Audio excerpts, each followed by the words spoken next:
Midday in Sanchu in the west region of the country, same time here in the city of Douala. Ladies and gentlemen, we are glad to have you all on this edition of the Midday bilingual newscast on Équinoxe television. Good afternoon, Christine Babanda. Good day, ici Lucie Liengou. Madame, Monsieur, bonjour. Très heureuse de vous retrouver pour votre 12 heures bilingue. Dans l'actualité nationale de ce mardi midi, la saignée se poursuit sur la falaise meurtrière de Tchang dans l'ouest du pays. Des passagers d'un véhicule de transport interurbain passent de vie à trépas dans un accident mortel de la circulation survenu hier à cet endroit qui avait déjà endeuillé des dizaines de familles. Le bilan fait désormais état de 4 morts et d'une cinquantaine de blessés. On regarde le reportage de Robert Keigné et Vivien Tanfac. Après la falaise la semaine dernière, l'axe Melong-Tchang a encore fait des morts.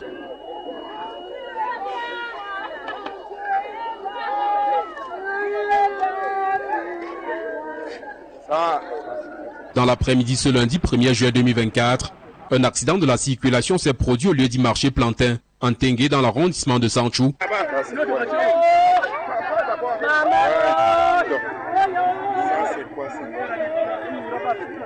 Un bus de transport interurbain de 70 places, parti de Douala avec pour destination finale Bafoussam, a subitement présenté des défaillances techniques.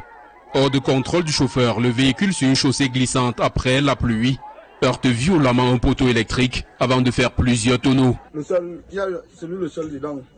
C'est le seul qui a encore la voiture couchée sur là. Les autres sont, tout le monde est sorti, mais il y a une petite fille dehors là qui est décédée, une petite fille de 3 ans. D'après les autorités locales, 3 morts sont enregistrés sur le champ. Tous sont des enfants âgés entre 4 et 7 ans. Il y a une petite fille de 3 ans qui a rangé là, En plus des morts, plus de 20 blessés ont été enregistrés. Tous ont été conduits à l'hôpital régional annexe de Tchang, respectivement à la morgue et au service des urgences. Gros plan à présent sur ces accidents de la circulation enregistrés durant ce week-end avec Claudia Essia, Gaston Massot et Théophile Tuku. Nglan, au quartier 1 de la ville de Banga, dans le département du Mungo. Cette malade mentale a été brutalement renversée par une voiture et a rendu l'âme sur place au lieu dit entrée Elecam. Le conducteur de l'engin étant en fuite, le corps de la victime a été déposé à la morgue.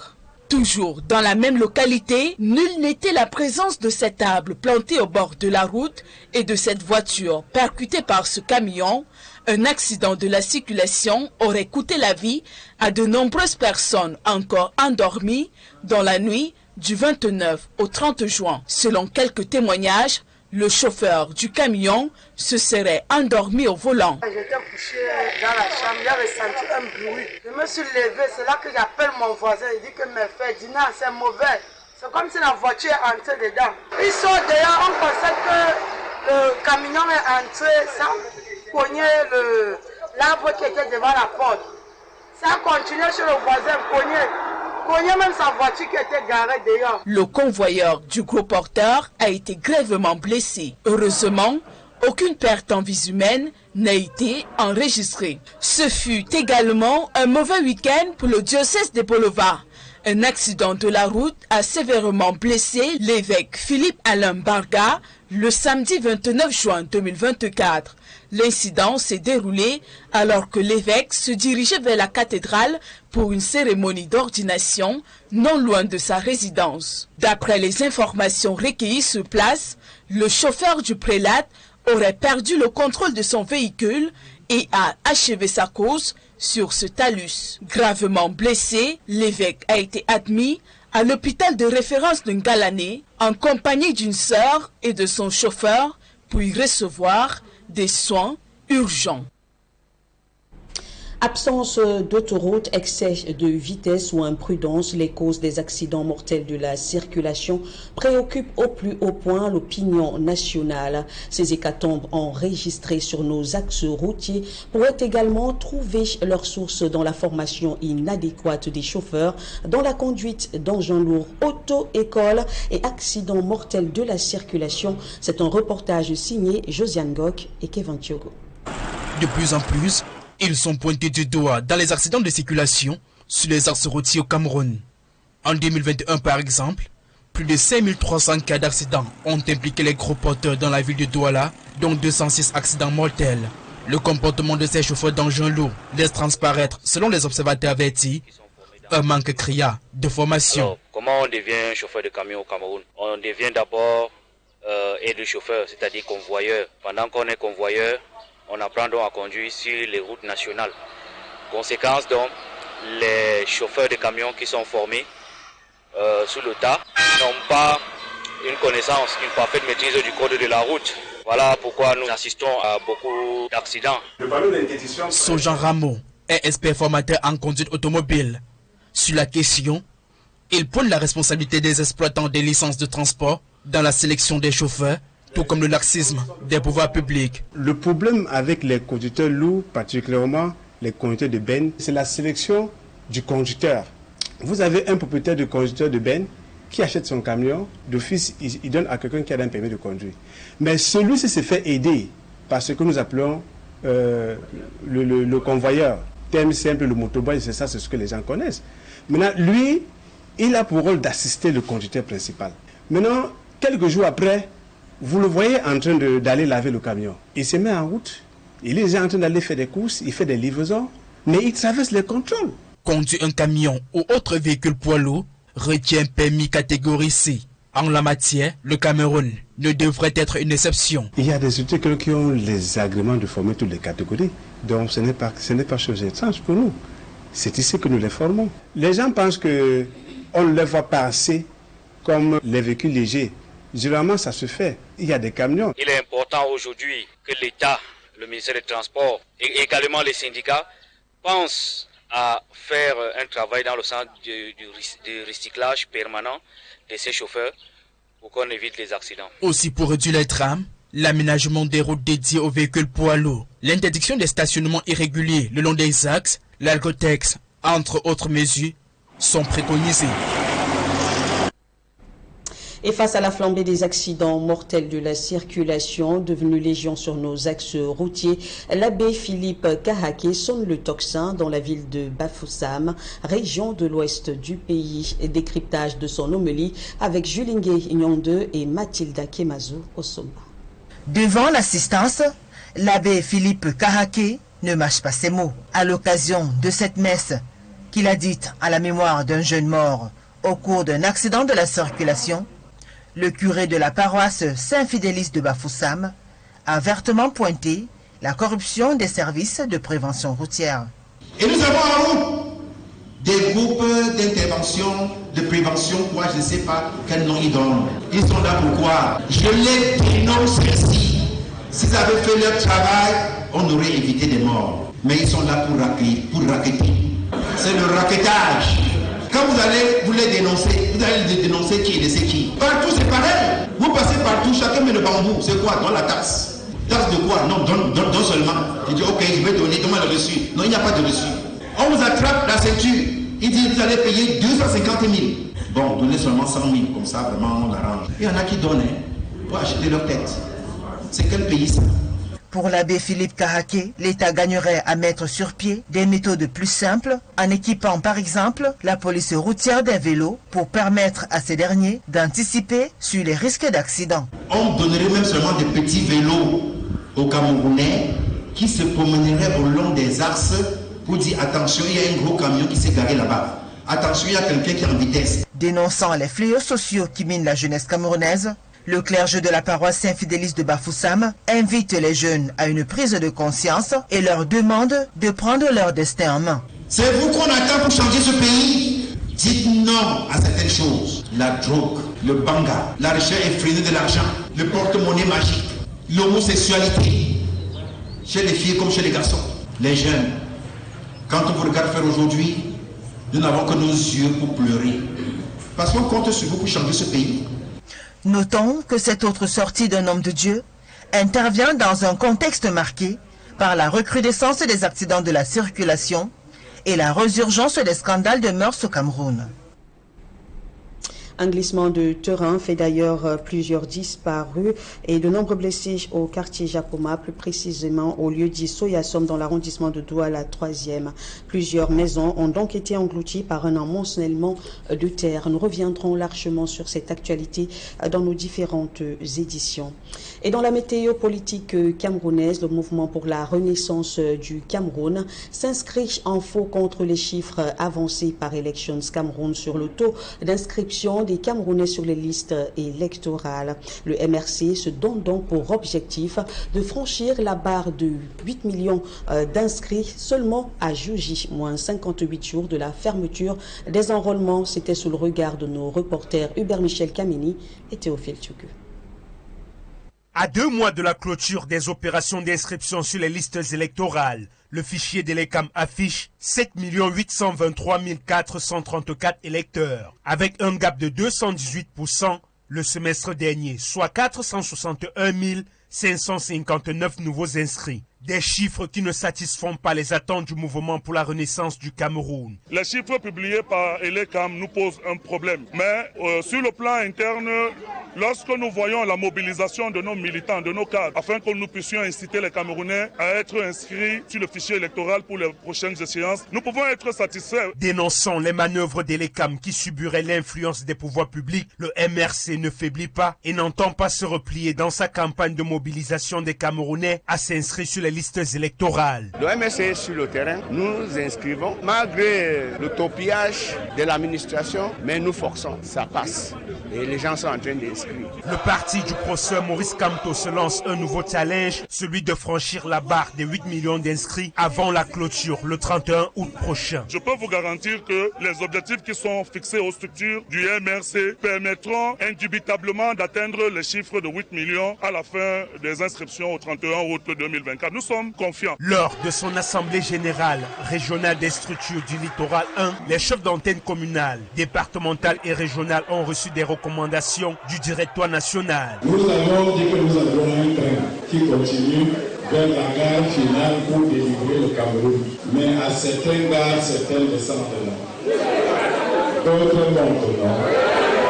Ce qui vous est demandé spécifiquement, ceux qui descendent et se moquent de vous, ne répondez pas. Considérez qu'ils continuent à militer plus que vous dans le MRC. Parce que s'ils avaient quelque chose à faire, ils ne s'occuperaient pas de vous. Au total, 6 résolutions sont adoptées après des échanges houleux. Elles visent pour certaines à discipliner les membres réfractaires et pour d'autres à une meilleure organisation en vue des échéances électorales à venir. Fin de la première partie de votre journal et place à l'actualité en langue anglaise avec vous et Cielo Siliengo. Thank you, Christine Babanda. Ladies and gentlemen, thanks for staying with us. Unfortunately, 4 persons are reported dead and about 59 others severely injured, including children, in another bloody accident which occurred this Monday afternoon at a place called Marché Plantain in Sancho in the west region of the country. The accident involved the 12H Voyage travel agency said to have lost control. Eyewitnesses also say the bus had on board several children who were equally severely injured and rushed to the hospital. This comes less than a week after 6 persons lost their lives on the same stretch and others injured in the accident. Sure, we'll be bringing details to you in our subsequent news editions. And still talking about road accidents across the national territory, a series of accidents were recorded over the weekend across the national territory, with one which cost the life of a mentally derailed woman in Banga in the Mongo division of the littoral region. Smart Jikan Gabriel comes back with these accidents. Thanks to a tree planted by the roadside and a car bashed by a truck, inhabitants at the private residence in Quarter 1, Mbanga subdivision, will be saved from an accident that could have taken away the lives of many who were still asleep. We just heard something hard outside, only for us to wake up and discover that the tree in front of us has been rooted out by a truck, brought down our electricity meter, destroyed the car of a neighbor. Fortunately, nobody died.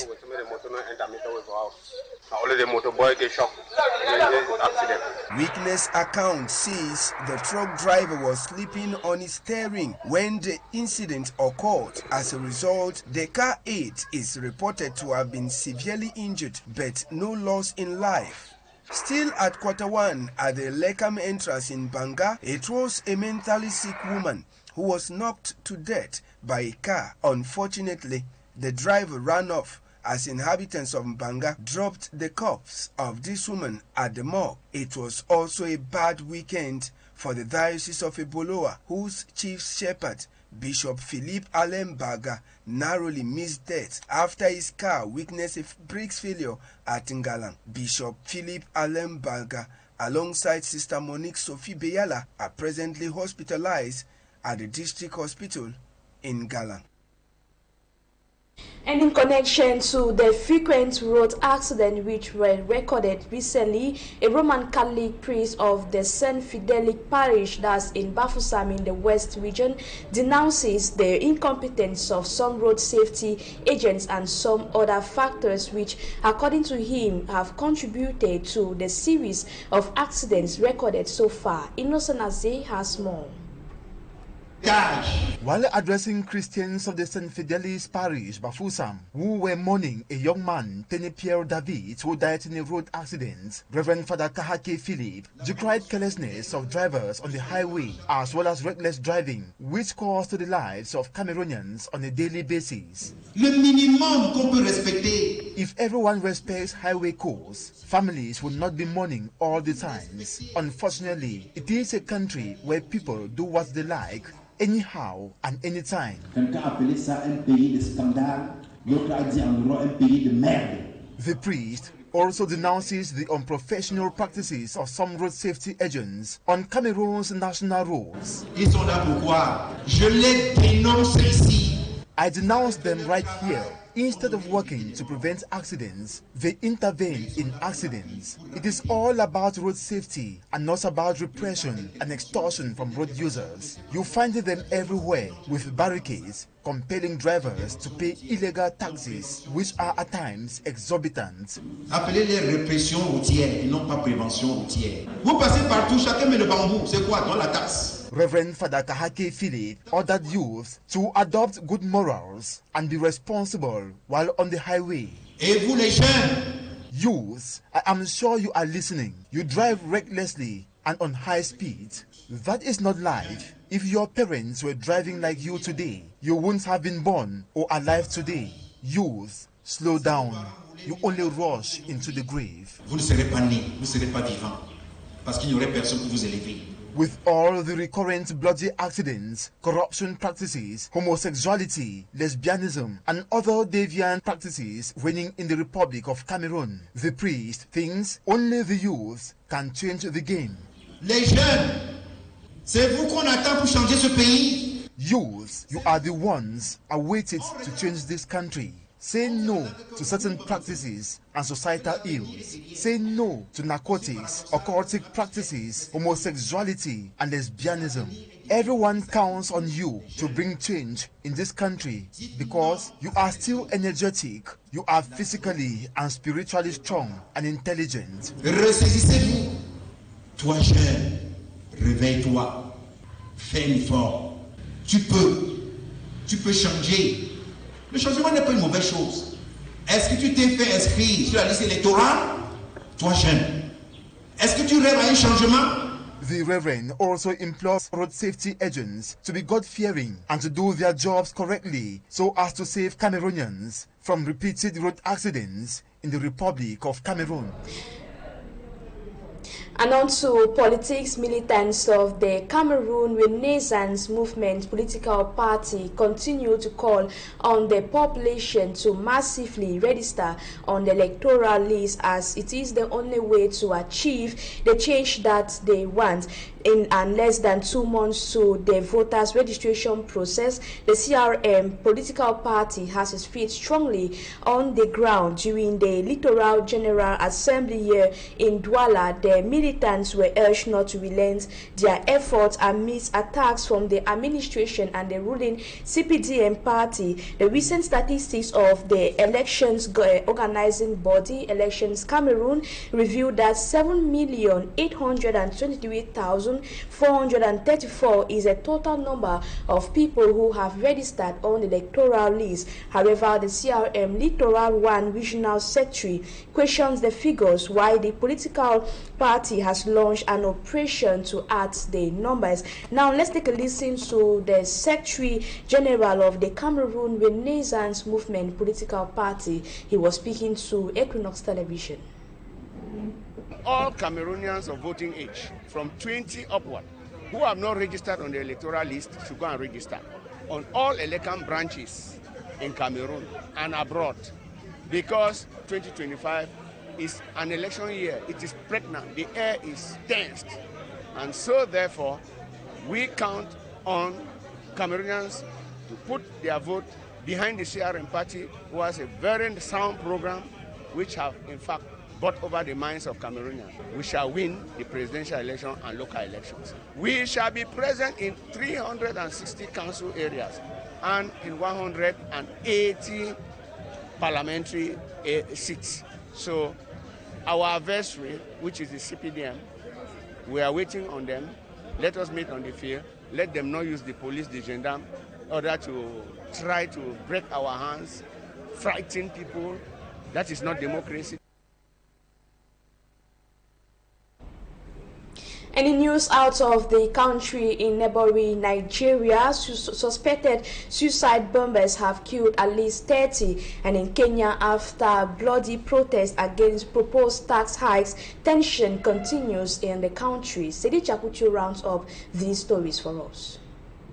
Suicide bombers in Gwaza, northeastern Nigeria, killed at least 18 people on Saturday. Barkindo Saidu, Director General of Borno State Emergency Management Agency, says the first suicide bomber detonated an explosive device during a marriage celebration at about 3 p.m. The death comprised adult males, females and children. No one has so far claimed responsibility for the attacks, but Gwaza in Borno State have been heavily impacted by an insurgency launched in 2009 by Boko Haram, an Islamic extremist group. From its origin in the state, it has threatened the security of Nigeria and destabilized the Lake Chad region.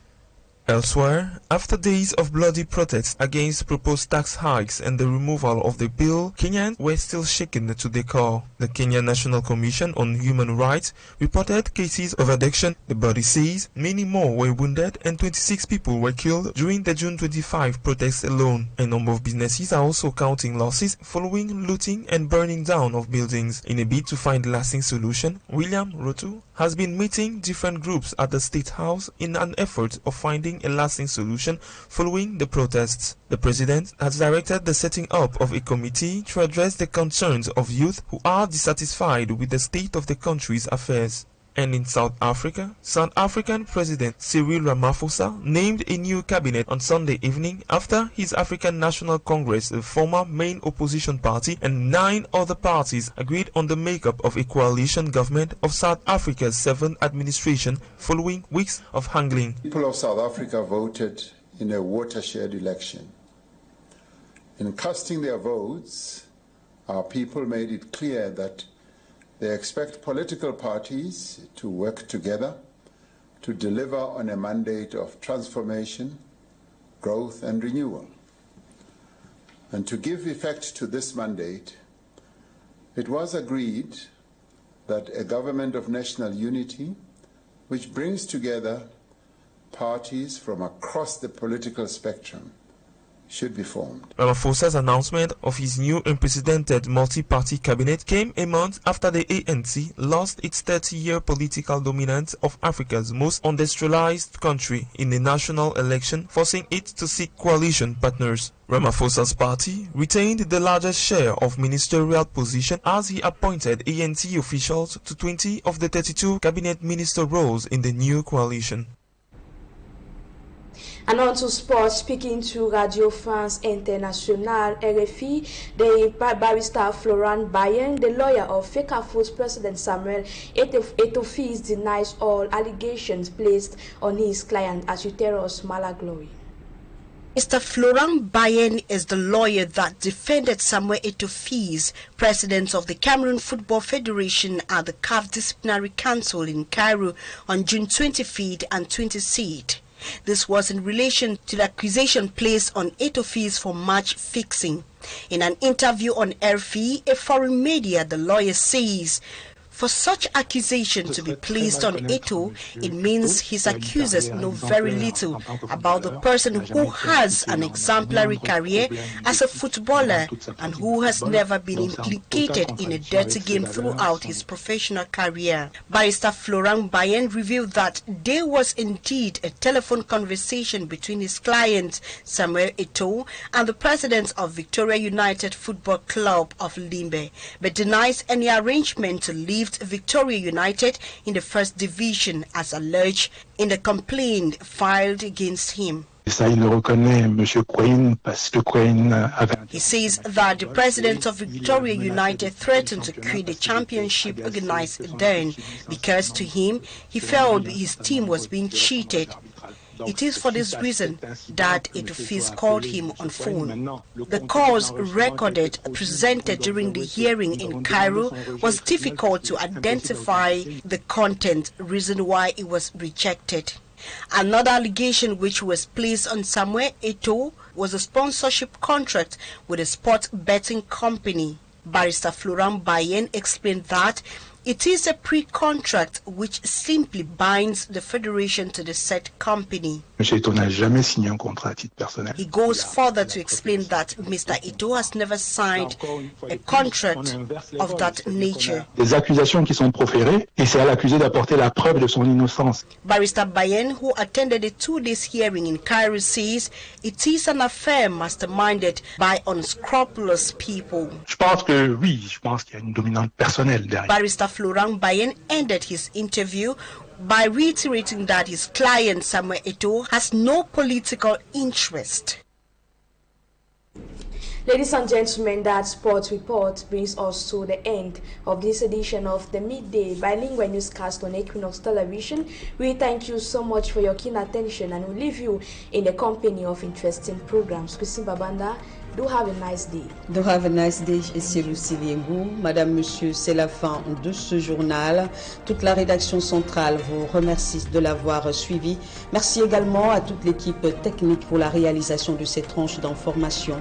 Prenez surtout soin de vous et restez en compagnie de nos programmes les meilleurs.